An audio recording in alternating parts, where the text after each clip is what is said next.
911, address emergency. 1 Lincoln Square, apartment 10G. Okay, what's going on over there? My mom has passed away. Her neck is broke. I can see that. It was a fall. She must have been trying to go to the store, so. All right, we'll send someone over, okay? It all began when this jarring 911 call came through in Albany at 11:30 on the night of January 5th, 2020. Within minutes, police and paramedics arrived at the scene.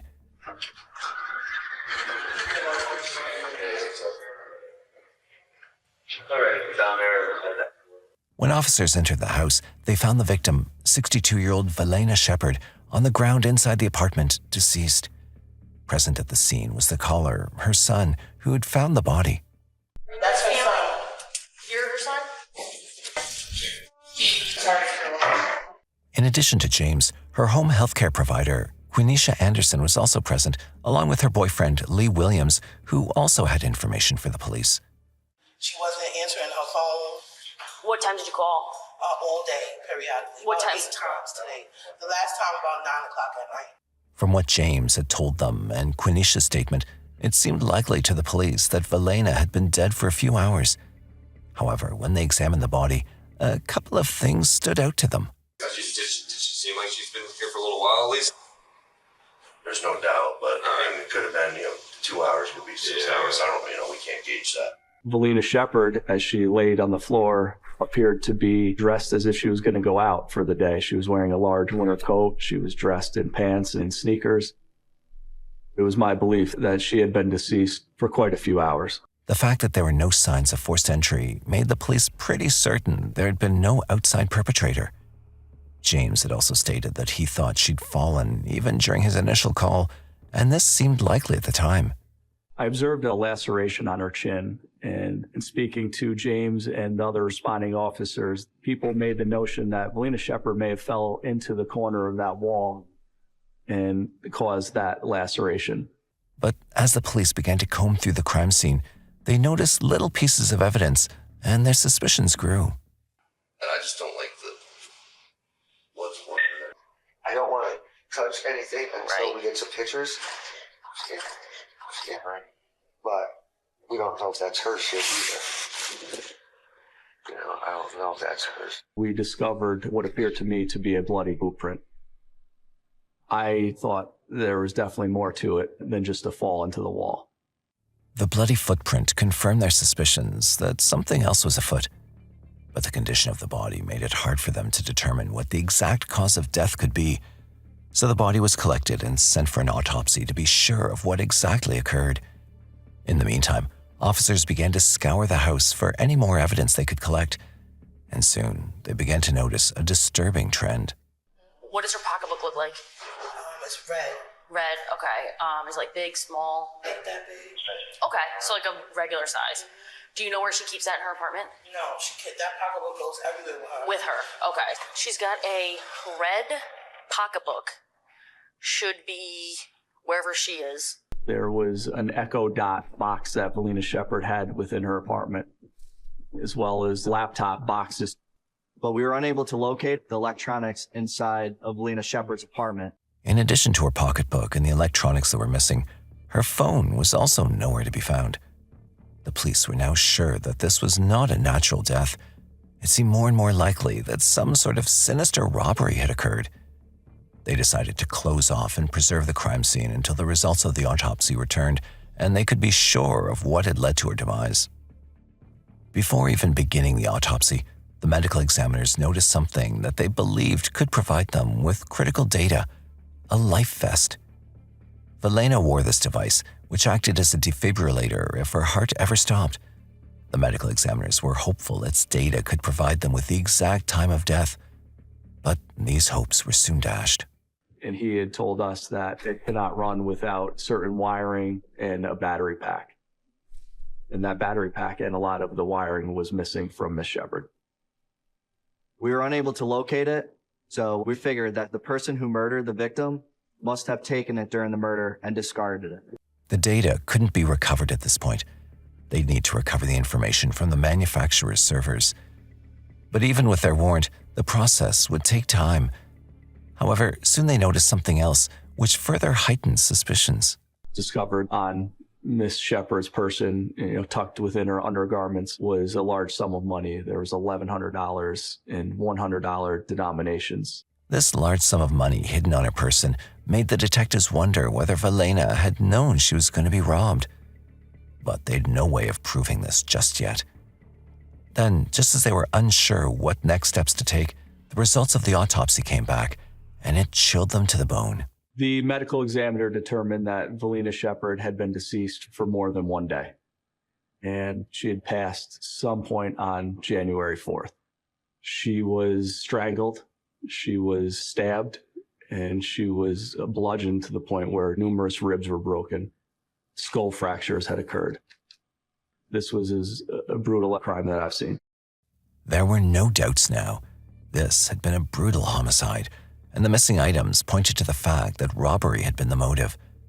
But with no signs of forced entry and the apartment itself not having been ransacked, it likely meant the killer was someone familiar to Valena, who also knew where she kept her valuables. With this in mind, they turned to the person who made the call and had been present at the crime scene when they arrived, her own son, James Shepherd. James was the 911 caller, so he was one of the first people we wanted to interview and ask about his whereabouts on the day his mother was murdered. As they took him to the station, his aunt, Jamie Shepherd Leach, was immediately concerned. They take my nephew to one room, then I'm thinking, oh, this don't look good, and they sit me in another room. They was questioning my nephew to find out if he had anything to do with it or not. The police began by questioning James about where he'd been on January 4th, 2020, the day his mother was murdered. He informed them that he'd been working that whole day at the hospital. James said that he missed a number of texts from his mother's healthcare worker, Quenisha, during that time. After hearing this, the detective made a calculated decision to see how James would react. And it was at that point in time that I told James that this death was ruled a homicide and that his mother had been brutally murdered. The police hoped that if he had been involved, his reaction would give him away. But James's reaction was so genuine, it should have left them with no further doubts. He was obviously very upset. Visibly, he began to cry. He was almost sunk in that somebody would do that to his mother. But the detectives knew that suspects can often fake their emotions, so they asked James if he'd be willing to let them check his phone to see if there was anything suspicious on there. But his response was unexpected. He was cooperative, showing us messages. None of them appeared to be deleted or altered in any way. So based on our conversation with him, we left confident that he wasn't the one who did this. James's cooperation and willingness to share personal details helped them to clear him as a suspect.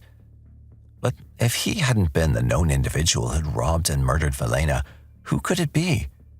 Next, the officers decided it was time to speak to Valena's healthcare worker, someone who would have had all the access necessary to commit this crime. Quenisha Anderson was brought in for questioning. She'd been there that night, and detectives needed to understand exactly what happened. They wanted to hear things from her, what she saw, what she remembered, and if there's anything she wasn't saying. No, am I being charged with something? I didn't do nothing. I didn't kill anybody. Just let me go.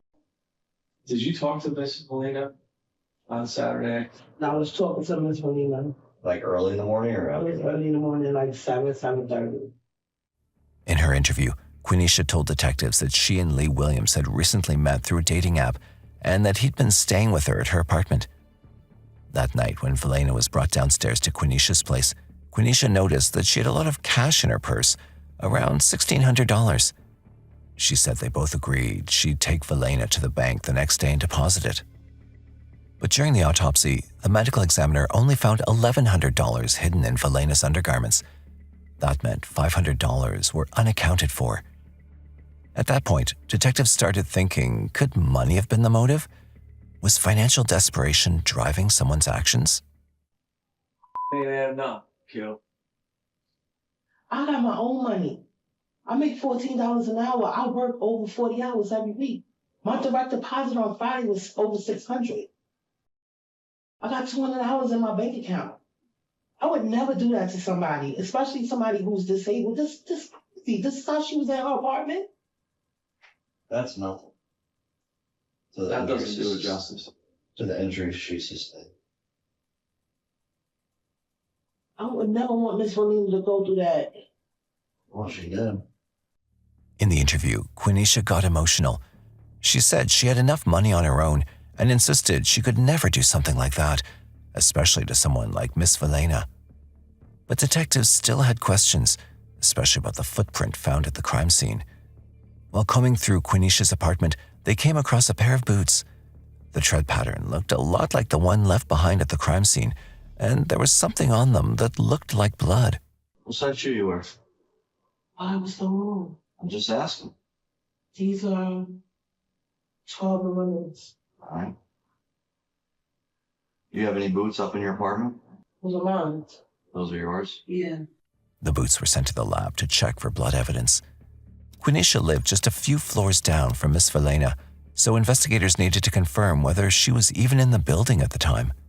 But things started to shift when detectives took a closer look at her phone, and what they found raised new questions about her story. During our interview, she allowed us to look at her cell phone and look at text messages and phone calls.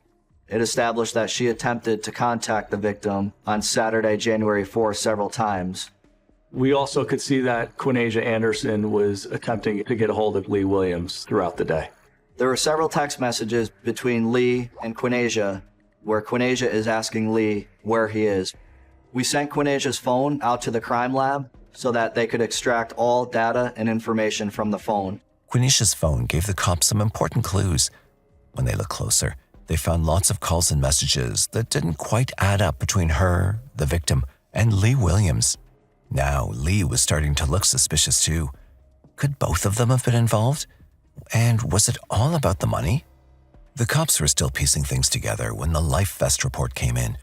It gave them the exact time of death, which helped narrow down who was in the building around then. In obtaining the information from the life vest company, we learned that the life vest was still active and working at around 2:50 p.m. And the last data that transmitted over back to the company stopped at 3:03 p.m. We now had a decent time frame narrowed in as a time of death. So it was then time to go back to the surveillance footage and the key card data to find out who was in that building during this time. Cops checked the apartment records and saw Quenisha's key card had been used at that time. But when they looked at the security footage, it wasn't Quenisha using her card. It was Lee Williams. Around 2 p.m., Lee entered Valena's apartment. Just over an hour later, at 3:03 p.m., investigators would later estimate that to be the time Valena was killed. At 3:13 p.m., Lee exited the apartment. Around the same time, his device reconnected to the Wi-Fi, suggesting he returned to the area immediately after the crime. We could see Lee Williams moving back and forth quite often. As we observed Lee Williams coming and going throughout that day, he changes clothes numerous times. There's times when he is observed wearing a backpack. All of those movements together and the time frame which he was doing it piqued our interest in Lee Williams. Just 20 minutes after Lee had exited Valena's apartment, at 3:36 p.m., a second transaction was made using Quenisha's card. It raised more red flags. Then at 4:50 p.m., Lee re-entered the building, but this time he was wearing different clothes. Minutes later, at 4:59 p.m., another transaction occurred on Quenisha's card. The pattern was becoming impossible to ignore. That made Lee the main person they wanted to talk to next. Investigators knew they couldn't wait any longer.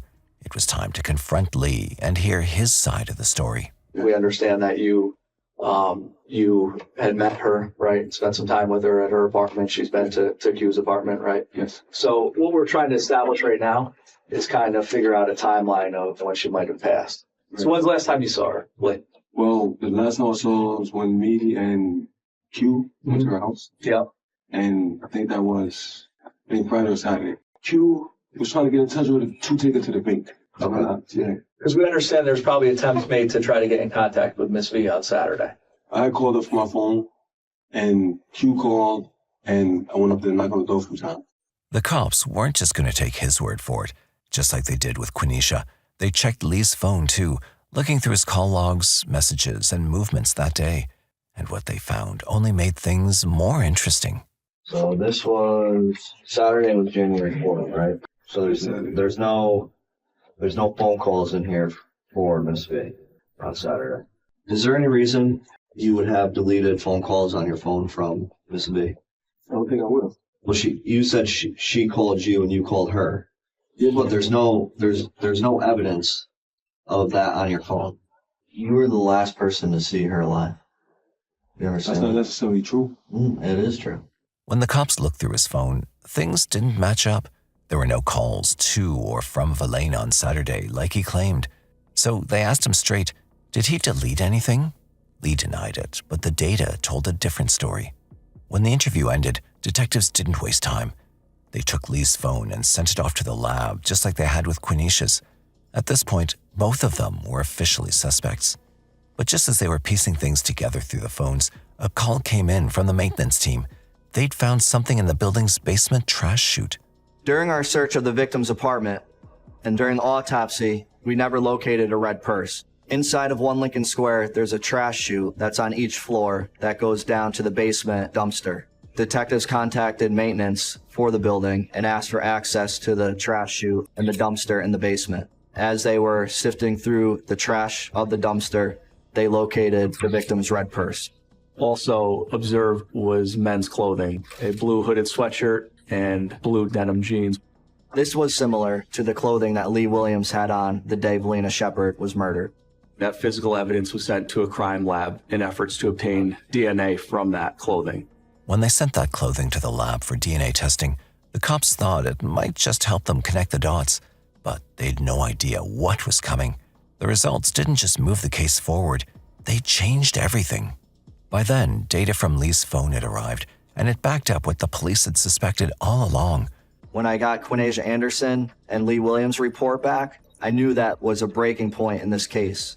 One detail in particular caught the detective's attention. In analyzing the text message data, we were able to observe a series of texts between the two of them on the day prior to her death, with Lee Williams saying, "I have her keys, just shut the door." That was important to us as we never recovered Valena Shepherd's keys to her apartment. But the texts weren't the only thing they uncovered. What stood out even more was evidence suggesting that Lee might not be as naive as he seemed. The homicide occurred on January 4th, 2020. When I analyzed Lee Williams' cell phone, I did see that his cell phone was linked to Wi-Fi connection. He was at 1 Lincoln Square for a duration of time, and then he left that area.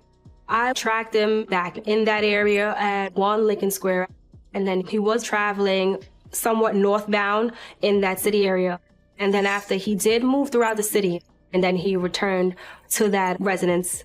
Police wasted no time reviewing CCTV footage from the area Lee was believed to have traveled through. The clock was ticking, and they still didn't have enough evidence to charge him. But that was about to change.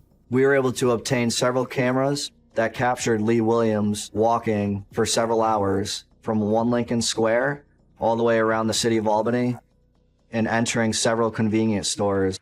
CCTV footage from January 4th, 2020 at around 3:26 p.m. showed Lee walking through the area with a backpack. But in later footage, the backpack was gone, and with it, possibly the answers police were looking for. In watching Lee Williams' movements throughout the day, he can be observed wearing a backpack on his back. That night, Lee Williams returns to 1 Lincoln Square, and he does not have that backpack on. So we wanted to find out what he was doing with this backpack, and ultimately, where did it end up? Where did it go? What caught investigators' attention was that at 8:14 p.m., Lee was seen on camera crossing Delaware Avenue at Elm Street while still carrying the backpack. Moments later, in the next frame, it was gone. Based on this information, we knew that in that city block, he had to discard of that black backpack. Finding the backpack became a top priority as it might hold the key to ultimately solving the case. Investigators searched everywhere, from garbage cans, alleyways, to even the Albany landfill, but it was nowhere to be found. With no physical evidence to go on, they turned their focus back to the digital trail. It was a move that would prove to be the turning point, and soon you'll see why. Having access to Lee Williams' cellular telephone, we were able to view certain things within it. One thing that we found was a picture of what appeared to be an engagement ring. In viewing photos that are taken by a cellular device, we were able to view metadata that is contained on that photo. In looking at the metadata contained within the photo of the ring, you could tell the picture was taken at 6:12 p.m. on the day that Valena Shepherd was killed. The picture became even clearer moments later. In viewing Lee Williams' text message within that phone, there was a correspondence with a phone number that appeared to be Lee Williams trying to sell the ring. Upon running a background check on the number Lee had been texting, they discovered it belonged to a jewelry dealer. To confirm their suspicions, they asked Valena's son about the ring. The son confirmed it was his mother's and that it had been missing.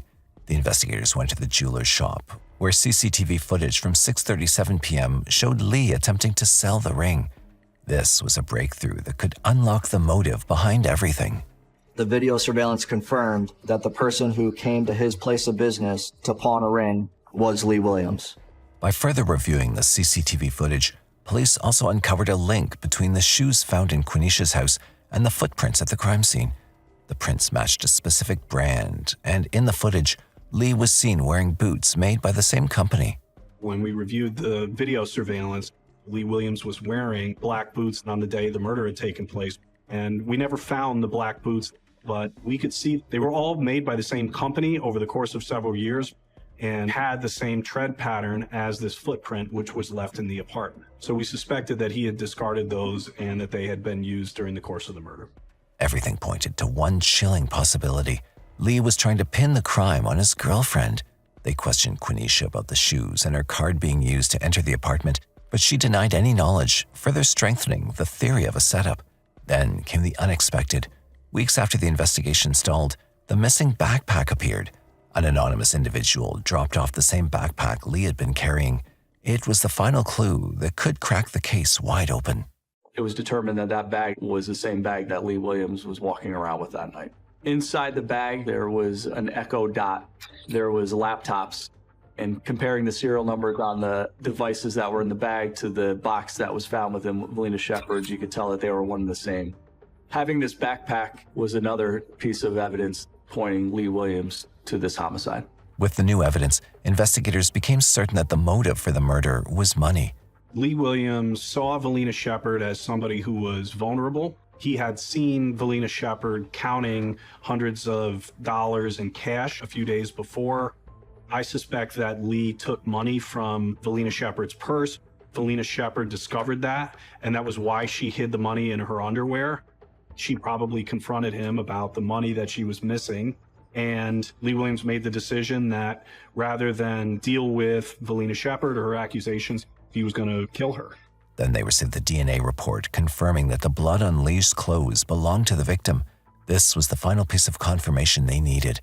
Lee's barbaric act stole the life of a woman who was deeply loved. Her loved ones were left to endure unimaginable trauma. Valena was like a second grandmother to my children. We were really close. It's hard because she was so strong. It was the worst thing to hear. It still is. Because how could you do this to somebody? How could you do this to an older woman that was sick and was walking with a walker? I just couldn't understand it.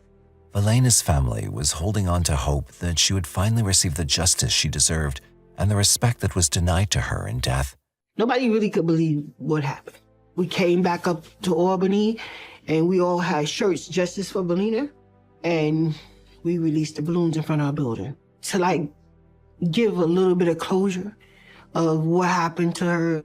We just wanted to show that we were here and we were still fighting for justice and that we weren't gonna let this go without a fight. Often I describe the victims of homicides as being voiceless, and I have to be their voice.